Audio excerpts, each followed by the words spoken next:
Good afternoon, everyone. Thank you for having us here today. My name is Sally, and this is Ken. We are from Chung Community Care project team. Chung Association established in 1909, which is one of the largest Chinese organizations with the longest history in WA. Chung Community Care is a non-profit organization with 40 years experience providing government fund, disability care, and home care services under Commonwealth's Home Support Program and Home Care Package Program. Currently, we serve over 800 clients from culturally diverse backgrounds with 170 staff, support workers, and over 100 volunteers.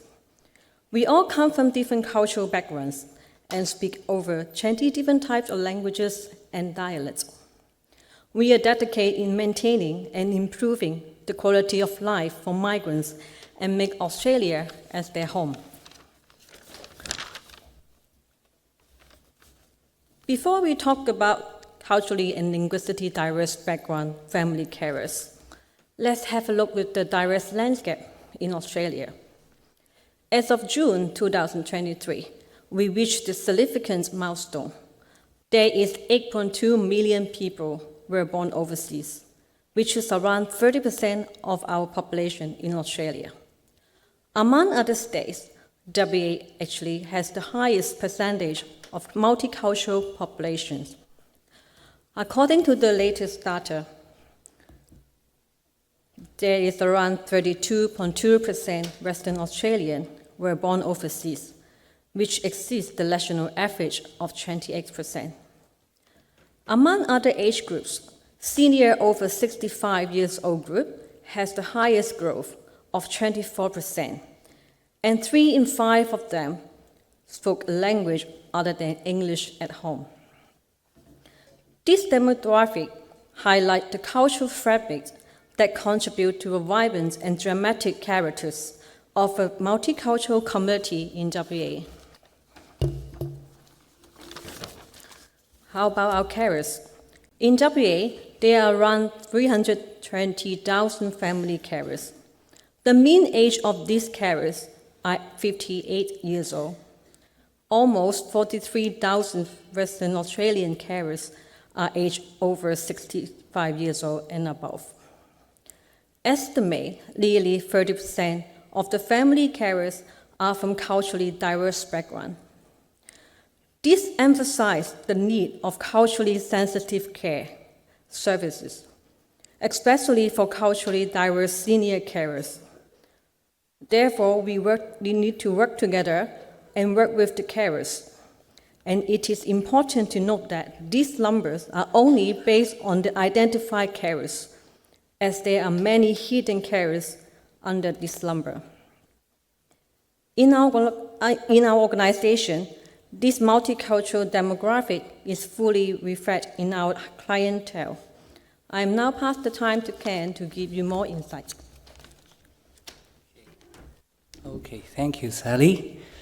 So I don't really have a script, but we are here just to want to share a bit of our journey with Carers Gateway, Carers WA in this partnership where we deliver this championship program.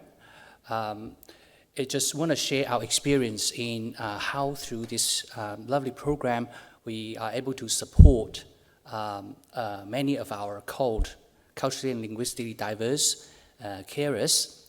Yes, a bit of a light mood, change of vibe, and hopefully bring some positive change towards the end of the day after soaking so many information. So I want to start with how we get on this journey with Carers WA. So as Sally's mentioned, we are a multicultural organization with over 800 clients, and so most of them are from Southeast Asia. Only 20% of them speak English confidently, and we have 40 years. Actually, this year is our 40-year anniversary. in our community care department. So we have a long history of community service in aged care and disability care. That puts us in a very good and strong position to extend our support to not only our seniors and NDIS participants, but also their carers. So in 2022, we partnered with Carers WA to roll out this Carer Gateway Championship program.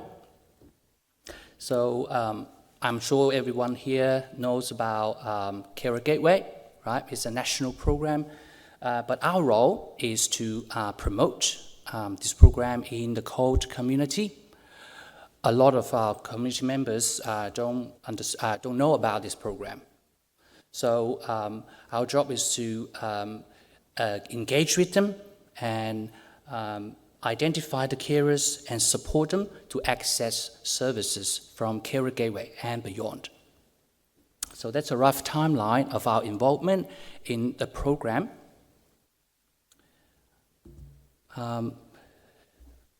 As everyone are very aware of and have been hearing all day, the common challenges for even the locally born carers, if not the same, even more evident in most of our COLD carers. So obviously the language barrier is the main one, along with more subtle ones like cultural stigma, right? And also navigating the support systems here can be tricky for them, obviously. So if we look closer, as we roll out the program, out of the 180-ish carers, we managed to support to get access to get services through Carer Gateway. Over half of them require language support to receive services. Also, as Sally's mentioned, right, the medium age, average age of our carers is about 58, right, overall. But I have a feeling that even for COLD carers, it's even higher, although we don't have the exact statistics, because of our 180 carers, half of them are above the age of 65.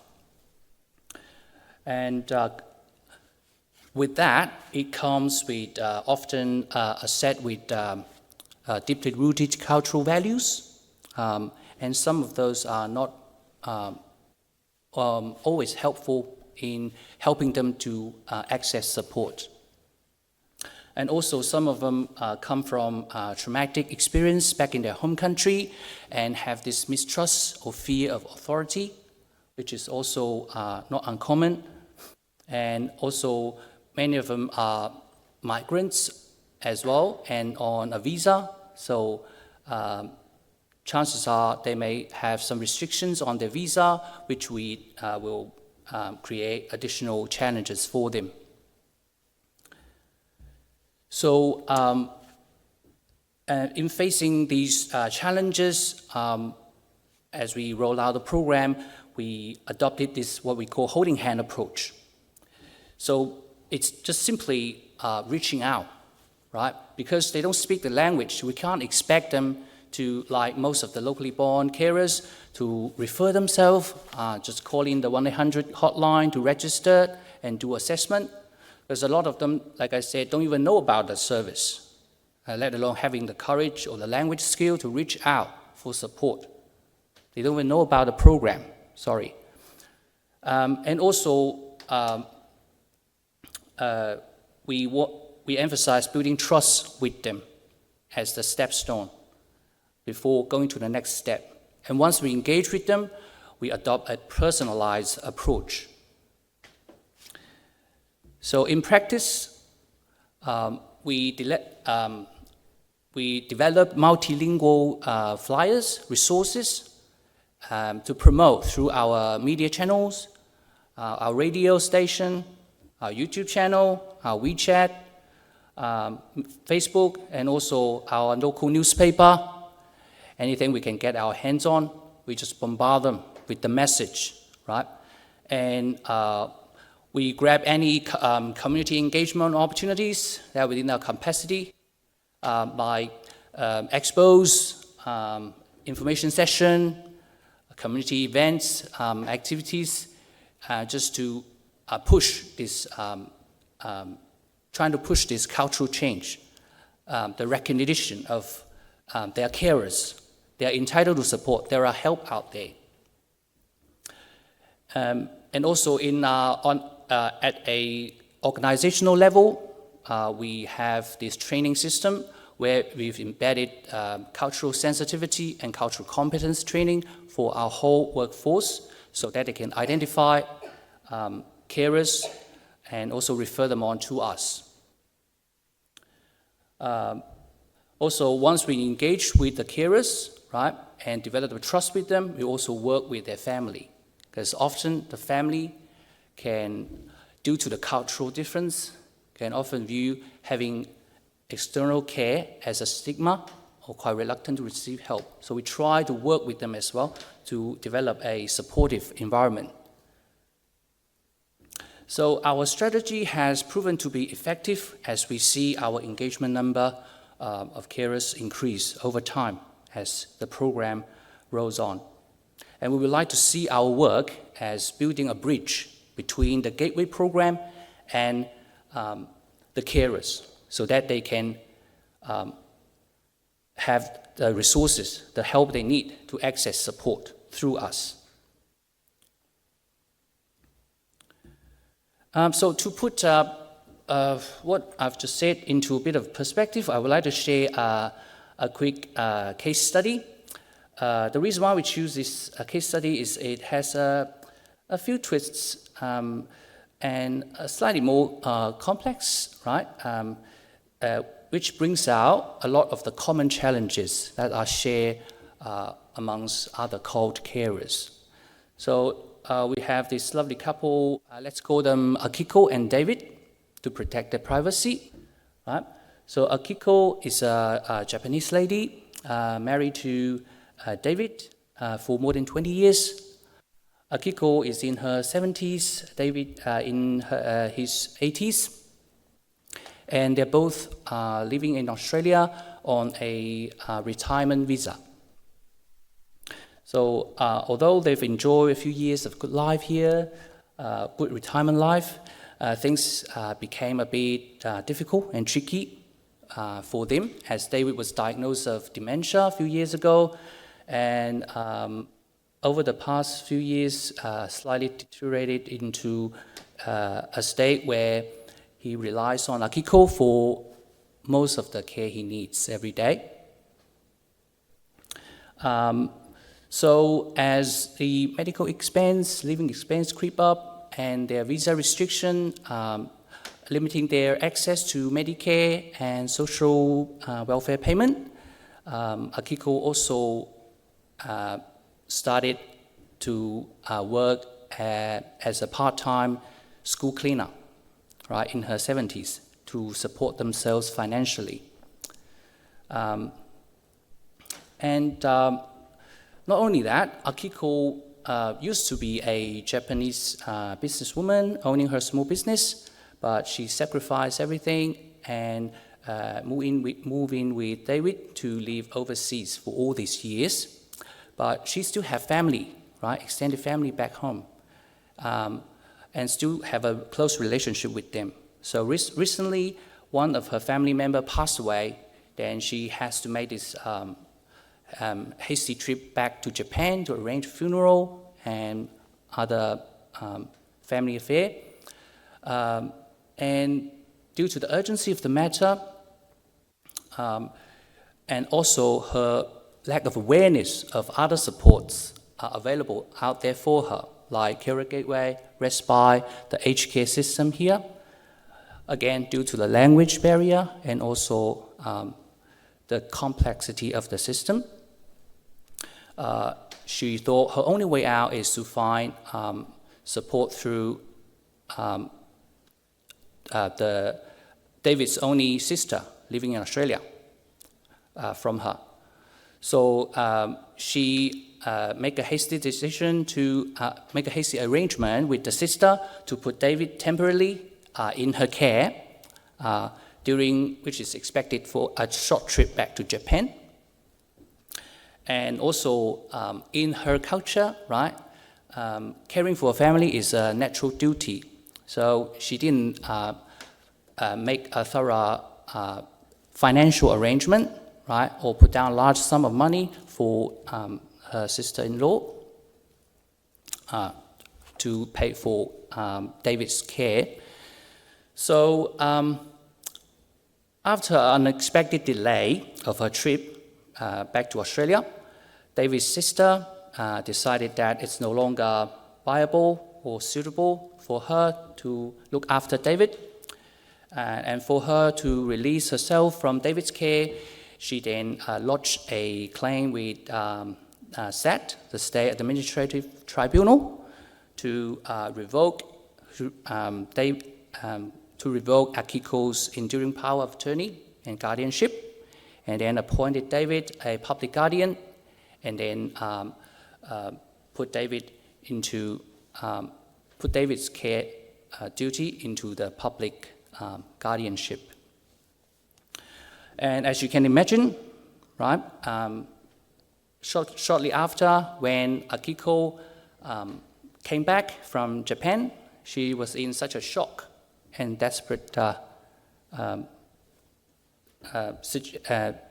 situation, knowing that David, her husband, who she devoted more than 20 years of love and care for, is suddenly someone who can't even have a say for, right? She can't even care for or have a say in the main decision-making process. Just like I think it's Heather shared this morning, her green edge was taken away. The thing that most matter, the love that keeps her going in caring for David, was taken away from her. So she was in such a desperate situation, and then she finally reached out for support after struggling along so many years by herself. And that's when she got referred to us, to the Carer Gateway program for support through a social worker. So we had multiple conversations with her. At first, she's inconsolable. She was in tears each time we met her, and she keeps saying how hopeless she was, how powerless she felt, and keep asking us why she's here, why she sacrificed everything and ended up in like this. She wanted to just leave everything behind and go back to Japan at first. So, but our support team made multiple meetings with her, had multiple conversations with her, and also refer her on to Isha for a culturally appropriate women group for support. We also refer her to a community legal support service, and that gives her some hope to go forward. And then Akiko, we also refer Akiko to receive aged care service for David. We facilitate multiple conversation between Akiko and the public guardian, so they finally reach a decision that going to a nursing home, is the best way forward for David's care. And after that, we supported Akiko to look for a suitable home for David as well, given her limited English competency and lack of understanding of the system. We refer her to our Care Finder program to receive support. And we also refer her to our multicultural community center for social support service under aged care system, so that she can have her own aged care support. So as you can see, Akiko, as a typical migrant in her later life, faced language difficulties, the cultural difference, financial restriction, financial difficulties, visa restrictions, right? But now, after a couple of months, now she's in a much better state she finds herself in, because David is now transitioned into a nursing home, waiting for a permanent bed, and she visits him every week with support from her aged care, and herself is going to Asia regularly, meeting with her peers, receive advice and sharing experience, and also she's coming to the Multicultural Center to practice her calligraphy and speak with her peers in Japanese, finally, after so many years, every week now. So she's very grateful of the support she received and very happy with the outcome that she managed to achieve through this great program. And that's overwhelmingly the same feedback we receive from most of our other carers we've supported. They all find this championship program empowering, practical, and really understand their struggle. So really, my main purpose here is to share this positive message to everyone, and I want to thank Carer Gateway for this great partnership. And also I want to plead to every passionate carer and service providers here for future opportunities to work together. Like Frank said this morning, by working together, a significant challenge can become a collective contribution, right? So, yeah, thank you, everyone. Thank you, Kenneth and Sally. That was wonderful. We do have a question. I'll see how many I can squeeze in. But the first question is, my wife is from Indonesia. She is the primary carer of our daughter. Her English is pretty good, and I am an Australian national. Is it still worth her reaching out to your organisation? Yes. Yes, I think yes. We are, like everybody said, we're a multicultural organisation. So we do have a pretty big cohort of Indonesian diaspora in our care. And we also, if they are looking for aged care support, we can definitely refer them on to our care finder team, who can provide culturally appropriate support to them. Yeah. Wonderful, thank you. Okay, down the front, excellent. Just a microphone coming behind you.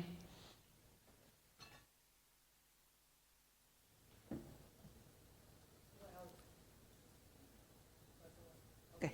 1, 2, yeah. It's so great to see the work you are doing, and I am a carer stripe, but also I'm a carer for my husband and few other community groups, especially from Central and Eastern Europe. My question to you is, would it be possible to model a group of carers similar, like you have an agency, that will encompass the Central Europe? Because at the moment they are Italian, they are Yugoslav, little segregated groups and little nursing care, nursing homes. My question is, would it be okay with you for us, from few of those Central Europe, to learn and do something similar also? Because I know that there are lots of people from Central Europe here too, and especially Eastern Europe. Yeah.